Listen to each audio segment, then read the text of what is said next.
Hello, and welcome to our updated guide for the Lightning Arrow build for the Deadeye Ascendancy. The Lightning Arrow is one of the most popular skills used to quickly clear maps. It is a very basic bow attack. It fires an arrow that strikes the enemy and nearby adjacent targets with lightning bolts, which makes it very effective against dense packs of monsters. Deadeye Ascendancy specializes in bow attacks, so it's an easy choice. The fast shot keystone granted by the fledgling helmet, and similarly named notable on the Ascendancy, grants you a massive amount of damage if you keep your distance away from your enemies. Returning projectiles benefit from it to the fullest, so you don't have to think too much about positioning. This skill has a built-in 50% physical to lightning damage conversion, but in most cases it is a better idea to use multiple elements instead. It is significantly cheaper to gear up that way, automatically balances the Trinity buff by itself, and allows for applying potent shock and chill debuffs. However, the physical bow with additional damage conversion becomes a better pick if you can acquire the Headhunter belt to leverage multiple temporary buffs that grant extra damage based on your physical damage. It is a very synergistic belt for this build, but it is not mandatory to enjoy it. Using a bow often allows you to have two 6-linked setups. We recommend a secondary DPS setup that uses Maniforged Arrows support to trigger while you attack, but you could also place down Ballista Totems instead for slightly better DPS. The build is life-based with a lot of evasion rating and spell suppression chance. It lacks meaningful physical damage mitigation, so your best way of survival is to kill monsters quickly and move around to avoid taking damage at all. It is easily one of the best builds for fast clear speed in the game, thanks to great area coverage and fast movement. The damage against bosses is decent, but greatly dependent on your budget. This build is an excellent starter. Endgame uniques, such as the Headhunter belt, are expensive, but you will have no problems farming up currency even on a lower budget with it.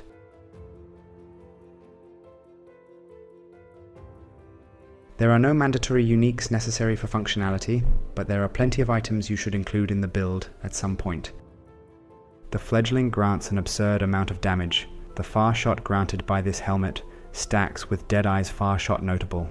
However, it disables arrow collision at close range, which makes it unusable with the Nimis ring.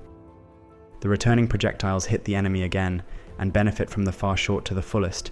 It is a massive boost to your damage, but to reliably hit with projectiles fired in a random direction, you must stay very close to your target, although it can also be somewhat mitigated by getting extra arrows.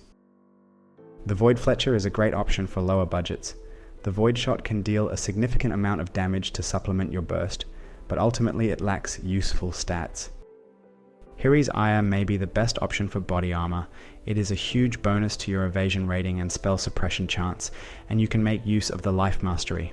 On top of that, the flat cold damage it provides is really high.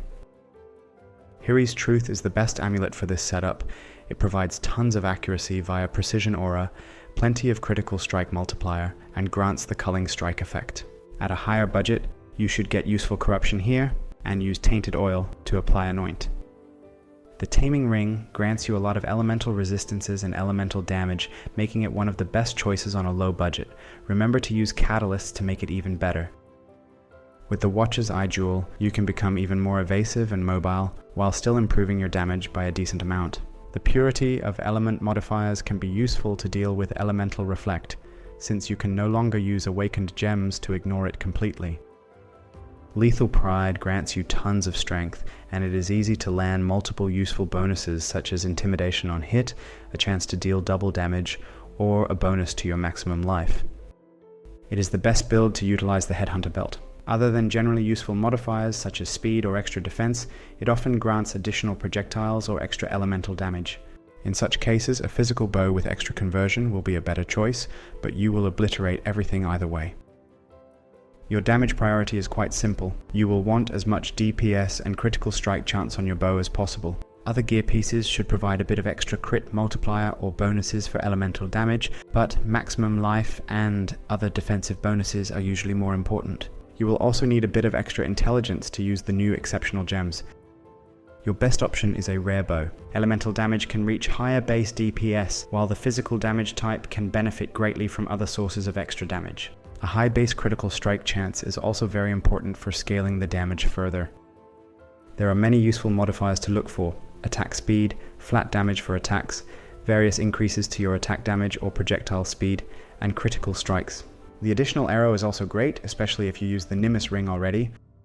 A rare helmet can provide a decent amount of defensive modifiers, especially the physical damage mitigation. It can also provide a lot of important utility, such as mana reservation efficiency or lowered mana costs of your attacks. Your boots should simply provide maximum life, movement speed, and tons of chaos and elemental resistances. Use Exarch influence to gain even more action speed. Your gloves provide tons of damage. Try to get a special temple modifier to gain damage against chilled enemies, ideally paired with attack speed. If you use a physical bow, you will need additional damage conversion on top of that. A rare ring is not that great for pure damage, but it also offers some defensive capabilities or utility in the form of mana cost reduction or permanent endurance charge. Look for a cord belt with high defensive stats. Hunter's Influence can grant you even more maximum life. The extra anoint allows you to get the assassination notable. You can also include life regeneration or flask sustain here. Look for a bonus to maximum life and any applicable critical strike multiplier, ideally at least 2 such modifiers at once. It can also provide a bit of attributes or resistances if you still lack them. The base passive tree is very effective for bows, so the cluster jewels become worth it only once you get very good jewels that provide harder to obtain modifiers, such as explosions from the Devastator notable. You can also opt for jewels with increased effect of small nodes and get extra attack speed and defensive modifiers here instead.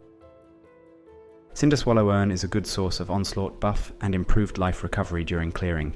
It can also inflict malediction debuff on enemies, which lowers the damage they deal to you. For the remaining magic flasks, we recommend a usual setup that provides bonuses for your speed, critical strike chance, and defense in the form of additional evasion and reduction of curse effects on you.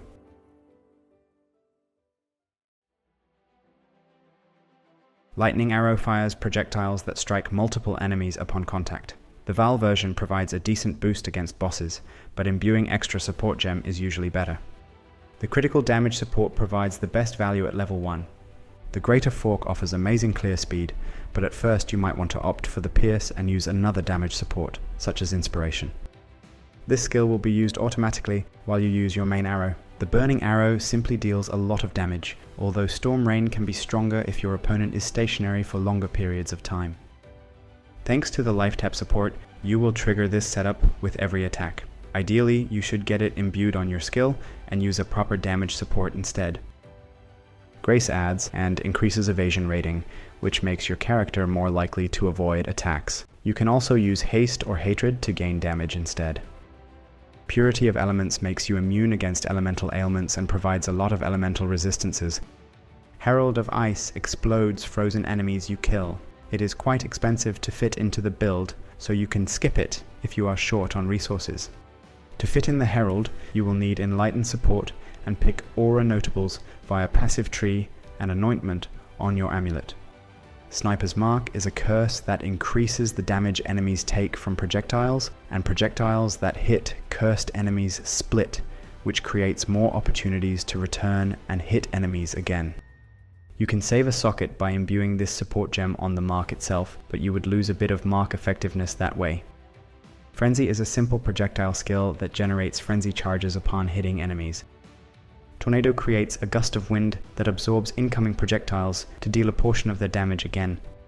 This setup can also generate power charges if you imbue it on either of those skills. Remember that you can socket only one imbued gem in each item.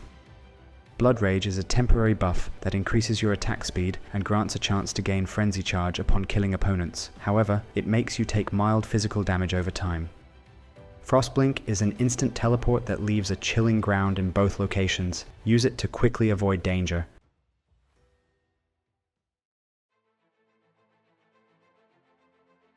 Helping Alira will ease the early gearing, but helping the Kratine is recommended later on to speed up your clear speed even more. The Purity of Elements will make you immune to freeze, so you can freely pick the Soul of Arakali to deal with damage over time effects. The Minor Pantheon power is flexible. The Soul of Ralakesh is very useful if you have no other source of bleeding removal. You can comfortably level up with a bow character even at a low budget, but you will want to start with another skill that doesn't require additional projectiles, such as Rain of Arrows. You will also want to include an artillery ballista setup instead of the Mana-forged arrows. The early passive tree is very generous with powerful damage notables and movement speed, which is usually the most important modifier to speed up your campaign. It is a good idea to pick the precise technique keystone for early boost, as critical strikes are a bit harder to scale without resources, but remember to refund it later on. For more leveling tips and adjusted passive tree progression, visit the written guide on the website linked in the description of the video. The final passive tree is very densely packed. On top of the usual damage and life notables, you will get 2 additional arrows for your attacks. The bow mastery turns your projectile speed into damage. You can pick the piercing shots notable to replace the fork support with better damage support, as the difference in clear speed is not that big. The bleed cluster provides extremely efficient bonuses for critical strikes against bleeding enemies, even if the bleed damage deals minuscule damage by itself. If you are converting your damage to elemental, try to leave a minimal amount of physical damage so you can still apply bleed. We hope this guide has resolved all your questions regarding this build, but if you still have some, ask them in the comments below. Thanks for watching, and see you soon in the next video.